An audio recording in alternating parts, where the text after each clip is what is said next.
Olá, que bom ter a sua companhia para nossa conversa de hoje.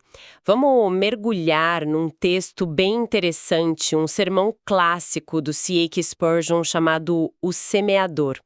Ele é baseado lá em Mateus 13, sabe? Eis que o semeador saiu a semear.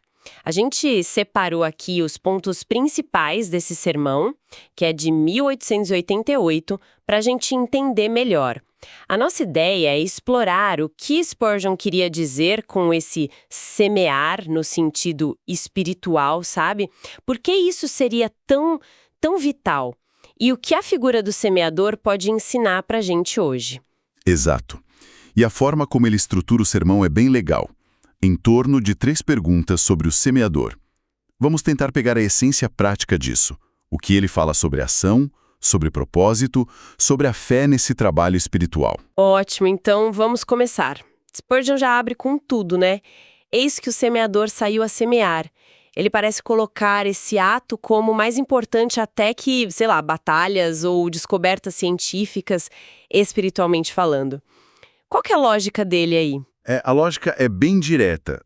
Para ele, a colheita espiritual, vidas que são transformadas, o que ele chamaria de almas salvas, isso depende, fundamentalmente, de alguém semear a palavra. Ele faz uma comparação com a agricultura mesmo. Sem plantar, não tem pão, certo? E sem pregar, sem ensinar o evangelho, bom, não tem um alimento para a vida espiritual. É um chamado para a gente valorizar esse trabalho, mesmo que pareça simples, seja lá no púlpito, numa salinha de crianças ou numa conversa 1 a 1. Entendi. É a base, né? Na visão dele é o começo de tudo.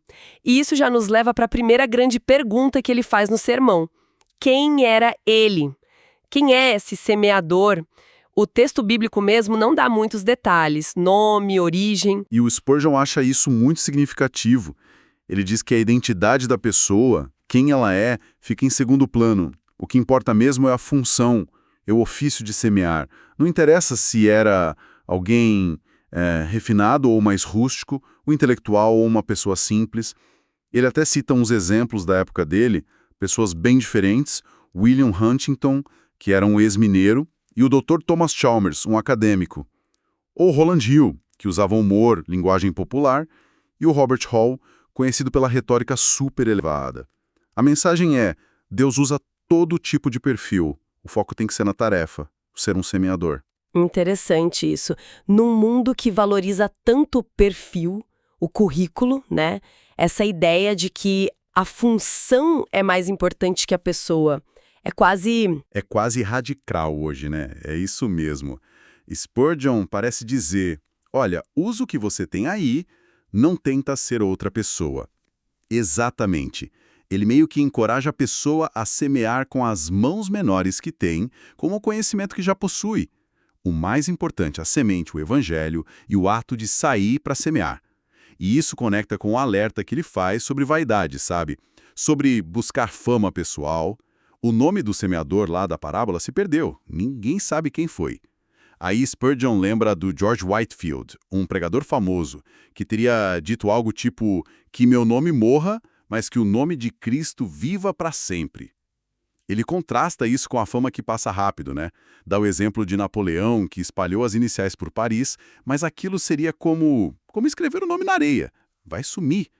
O reconhecimento que importa mesmo para Spurgeon vem de Deus, não dos homens. Ok, então ele é anônimo em termos de fama, mas não é qualquer um. Spurgeon aponta algumas qualidades essenciais, certo? Sim, algumas características são cruciais. Primeiro, ele precisa ser um consumidor da mensagem.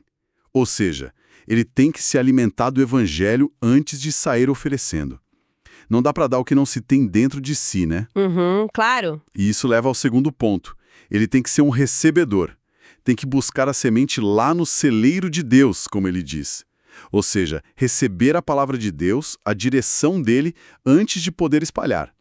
Senão vira só performance, sem substância. Consumir, receber, e aí sim vem o papel principal. Ser um disseminador.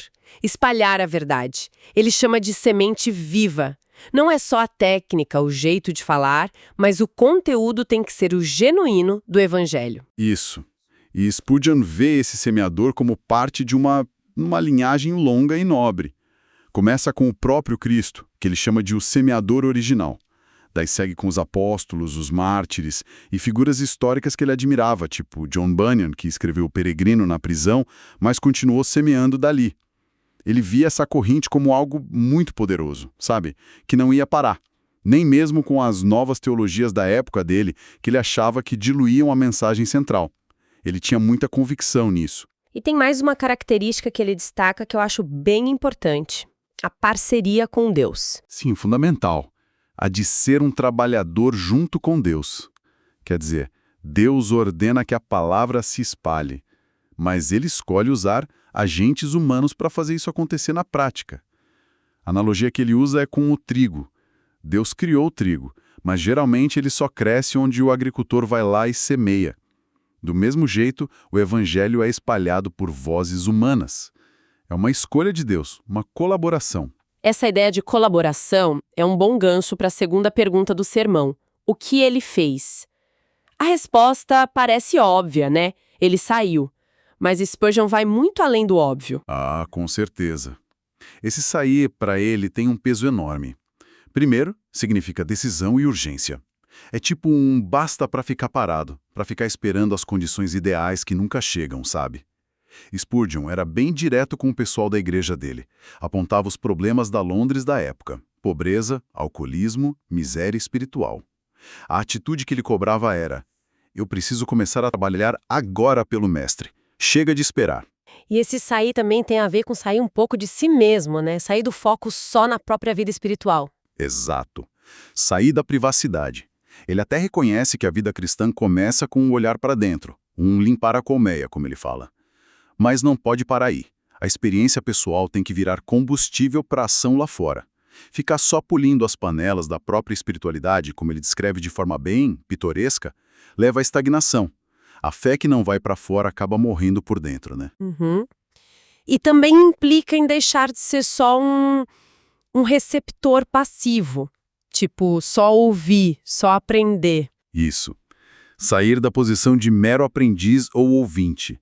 É a mudança de chave, de só estudar a Bíblia e ir aos cultos para se tornar alguém que age, que ensina, que semeia na prática. É sair do conforto do banco da igreja e ir para onde as pessoas estão, onde a necessidade é real de verdade. E de onde ele saiu? Spurgeon tem uma pista sobre isso, né? Sim, ele sugere que o último lugar de onde o semeador saiu, antes de ir para o campo, foi o celeiro. O lugar onde ele pegou a semente. Isso reforça de novo a importância do preparo, de estudar a palavra a sério. Spurgeon não tinha muita paciência com pregação ou ensino feito no improviso, sabe? Sem base sólida. Ele dizia algo tipo: olha, não é a sabedoria humana que salva, mas a ignorância humana com certeza não salva.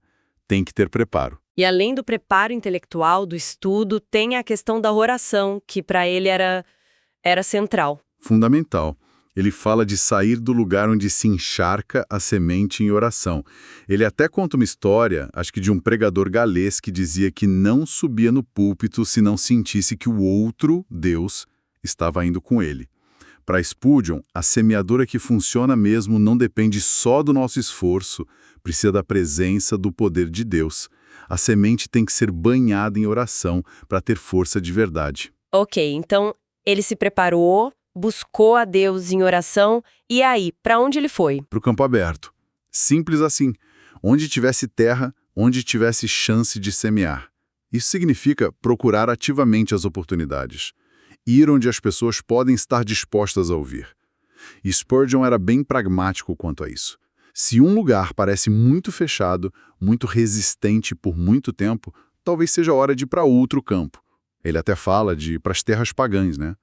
É um chamado bem forte para o espírito missionário, para não se acomodar onde está fácil ou confortável. Aquele eis no começo do versículo, eis que o semeador saiu, para ele sugere a grandeza, a intenção deliberada desse movimento para o campo. E quando ele saiu? Tem uma hora certa para fazer isso. Olha, a sugestão de Spurgeon é que é sempre a hora certa. Ele diz, logo após a colheita. O que ele quer dizer com isso é que quando você tem um sucesso, alcança alguém, isso não é para parar. é para te dar mais gás para continuar semeando para alcançar outros, sem pausa. E também há tempo e fora de tempo. Ou seja, estar sempre ligado, sempre pronto para aproveitar as chances que aparecem. Ele usa uma imagem interessante: semear a favor do vento, indicando que a gente deve estar sensível à direção do Espírito Santo, às circunstâncias que Deus prepara. Preparo, urgência, ação constante. Isso tudo nos leva à terceira e última pergunta que Spurgeon trabalha. Qual era o objetivo desse semeador ao sair? Qual era o foco principal dele naquele momento? O objetivo era um só, naquele momento específico da ação: semear. Ponto final. Spurgeon é muito enfático nisso. Ele diz: na hora de semear, o agricultor não está lá guardando o grão, nem defendendo ele das críticas, nem olhando no microscópio, nem peneirando. Essas coisas podem ser importantes, mas são feitas antes, em outro momento. Lá no campo, a tarefa é única: espalhar a semente, com toda a energia possível. Ele até usa um ditado antigo: uma coisa de cada vez, e essa coisa bem feita. O foco é total na ação de semear. E é muito importante que ele fala sobre o que não era o objetivo, né? Tipo a questão do crescimento da semente. Exatamente. O objetivo do semeador não era fazer a semente crescer. Isso, para Spurgeon, é trabalho exclusivo de Deus. A nossa responsabilidade, a do semeador, é com a fidelidade na semeadura, com a diligência em fazer o trabalho. Não é com o resultado visível ou imediato. Quem prega, quem ensina, quem compartilha a fé, não é essa pessoa que salva almas, no sentido de causar a transformação lá no fundo. Isso é coisa de Deus. E isso tira um peso das costas, né? Tira uma ansiedade. O foco é num processo, não só no resultado final. Tira um peso, mas exige muita fé, imagino. E ele também diz que o objetivo imediato não era a colheita, é isso? Correto. Embora a colheita possa acontecer, e às vezes até rápido, o foco da ação de semear não é colher. O foco é entregar a mensagem. É pregar o evangelho, ele insiste. Todo o evangelho, e nada mais que o evangelho. Spurgeon era muito firme nisso. A mensagem tem que ser centrada em Jesus Cristo e este crucificado. A colheita pertence a Deus, vai vir no tempo dele. Então, se não é fazer crescer e não é colher naquele momento, qual é o objetivo positivo, o centro da ação? É comunicar a verdade. Simples assim. Fazer o evangelho ser conhecido. Apresentar a mensagem sobre a nossa condição humana, a graça de Deus, o que Cristo fez, a necessidade da fé para a vida eterna. É repetir essa verdade essencial, de forma clara, consistente. E como ele resume as características dessa semeadura focada? Ele descreve de 3 formas principais. Primeiro, como um ato de fé, fé pura, confiança de que Deus vai fazer a parte dele. Segundo, um ato vigoroso, tem que ser feito com paixão, sabe? De todo o coração, alma e força. Ele usa uma imagem fortíssima, lava flamejante jorrando de um vulcão, para mostrar a intensidade que ele achava necessária. E terceiro, um ato de vigor concentrado, foco total na tarefa, sem se distrair com outras coisas naquele momento da semeadura. Uau! Essa análise toda é muito, muito rica. Mas Spurgeon não para só na análise, né? Ele termina com um chamado bem prático. E por extensão, para quem lê ou ouve hoje, e diz basicamente: ok, vocês ouviram tudo isso, agora chega de só ouvir, é hora de sair daqui e semear. Ele desafia as pessoas a deixarem o conforto do lugar onde ouviam a pregação, o tabernáculo no caso dele, e a se espalharem pela cidade, pelo mundo, com a decisão firme de compartilhar o que aprenderam. E ele até sugere começar pequeno, mas começar já. Imediatamente. Exato. Comece agora, aí mesmo onde você está. Fale com a pessoa do seu lado, talvez. Ele diz que o primeiro ato de semear, feito com essa nova intenção, com essa resolução, pode ser incrivelmente frutífero. A ideia é: não deixa para depois. A urgência que ele falou lá no começo volta aqui no final. Ação imediata. E para aquelas pessoas que talvez ouçam isso e pensem, mas eu sinto que ainda não tenho essa semente dentro de mim. Spurgeon pensa nisso também. Ele termina com uma oração. Ele pede a Deus que essas pessoas se tornem solo fértil, que elas recebam a semente do Evangelho no coração delas primeiro, e que aí sim possam dar frutos para a glória de Deus. É um reconhecimento importante. Antes de ser um semeador, a gente precisa ser um solo que recebe bem a semente. Uma reflexão muito intensa mesmo, sobre propósito, fé e, principalmente, sobre ação. Analisar esse sermão, o semeador de Spurgeon, realmente dá o que pensar. Esperemos que essa nossa conversa tenha ajudado a clarear as ideias, talvez trazer uma nova perspectiva sobre essa parábola e a responsabilidade que ela traz para a gente. É um chamado que não envelhece, né? Para a gente participar ativamente naquilo em que acredita. Com certeza. E fica talvez uma pergunta para a gente continuar pensando.